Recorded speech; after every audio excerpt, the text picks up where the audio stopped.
Assalamualaikum warahmatullahi wabarakatuh. Alhamdulillah wassalatu wassalamu ala Rasulillah Sayyidina wa maulana Muhammad ibn Abdillah wa ala alihi wa sahbihi wa man walah, amma ba'd. Yang kami hormati Bapak Muhammad Iman Effendi Soleh, Magister Pendidikan Islam selaku dosen pengampu mata kuliah pembelajaran Quran Hadis MISD, dan tak lupa teman-temanku yang saya sayangi dan saya banggakan. Pertama-tama marilah kita buka perkuliahan hari ini dengan membaca suratul Fatihah. Semoga apa yang kita dapatkan mendapat ridho Allah dan diberikan kelancaran. Apa-apa yang kita dapatkan bermanfaat dan barokah fiddin wa dunya wal akhirah. Ila hadiniyah wa kuliniyatin sholihah min khairatid dunya wal akhirah wa ila hadratin nabil mustafa Muhammadin sallallahu alaihi wasallam. Al-Fatihah. A'udzubillahi minasyaitonir rajim. Bismillahirrahmanirrahim. Alhamdulillahirabbil alamin. Arrahmanirrahim. Maliki yaumiddin. Iyyaka na'budu wa iyyaka nasta'in. Ihdinas siratal mustaqim. Siratal ladzina an'amta 'alaihim ghairil maghdubi 'alaihim waladdallin. Amin. Terima kasih. Selanjutnya yakni presentasi dari kelompok 3.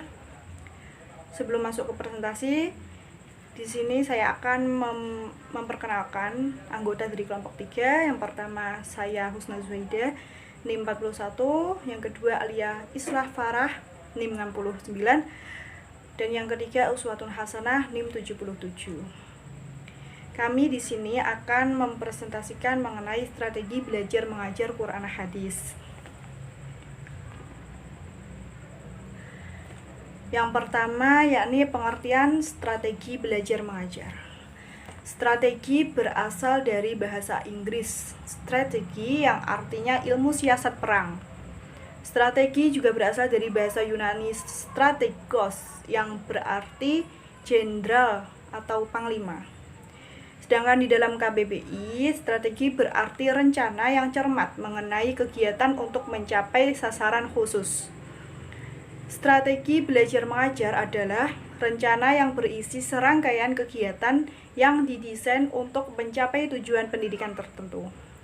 Strategi belajar mengajar Quran Hadis merupakan cara-cara yang akan dipilih dan digunakan oleh seorang pendidik untuk menyampaikan materi pembelajaran Quran Hadis sehingga memudahkan peserta didik mencapai tujuan kegiatan belajar. Untuk materi selanjutnya akan disampaikan oleh Mbak Alia, kepadanya saya persilahkan. Selanjutnya yaitu komponen-komponen strategi pembelajaran. Yang pertama ada urutan kegiatan pembelajaran, yaitu urutan kegiatan pengajar dalam menyampaikan materi pembelajaran, terdiri dari pendahuluan, penyajian informasi, dan penutup. Yang kedua ada metode pembelajaran, yaitu cara mengorganisasikan materi pembelajaran secara garis besar. Contoh dari metode pembelajaran antara lain ceramah, diskusi, simulasi, seminar, dan lain-lain. Yang ketiga ada media pembelajaran. Media pembelajaran yaitu peralatan dan bahan pembelajaran yang digunakan dalam kegiatan pembelajaran. Contoh dari media pembelajaran yang sering digunakan: media cetak, misalnya buku, media gambar seperti kartun, poster, peta, dan lain-lain.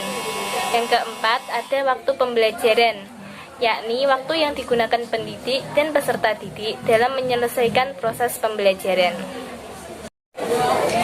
Materi selanjutnya yaitu jenis-jenis strategi belajar mengajar Quran Hadis. Yang pertama ada strategi pembelajaran langsung. Strategi pembelajaran langsung merupakan strategi yang efektif untuk menentukan informasi atau membangun keterampilan tahap demi tahap. Kelebihan strategi ini adalah mudah untuk direncanakan dan digunakan.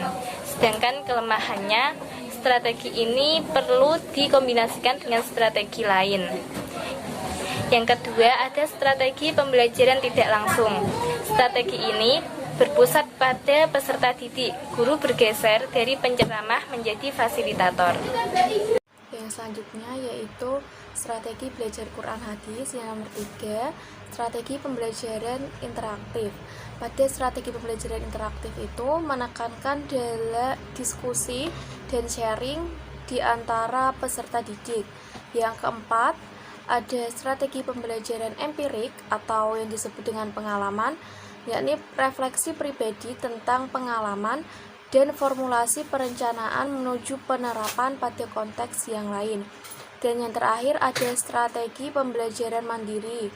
Nah, pada strategi pembelajaran mandiri ini bertujuan untuk membangun inisiatif individu, kemandirian, dan peningkatan diri. Yang selanjutnya yaitu 6 kriteria yang harus diperhatikan oleh pendidik dalam memilih strategi yang baik. Yang pertama itu ada kesesuaian strategi pembelajaran dengan tujuan baik di ranah kognitif, afektif, maupun psikomotorik.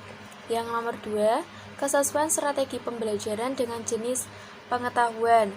Karena setiap jenis pengetahuan itu memerlukan strategi tertentu untuk mencapainya.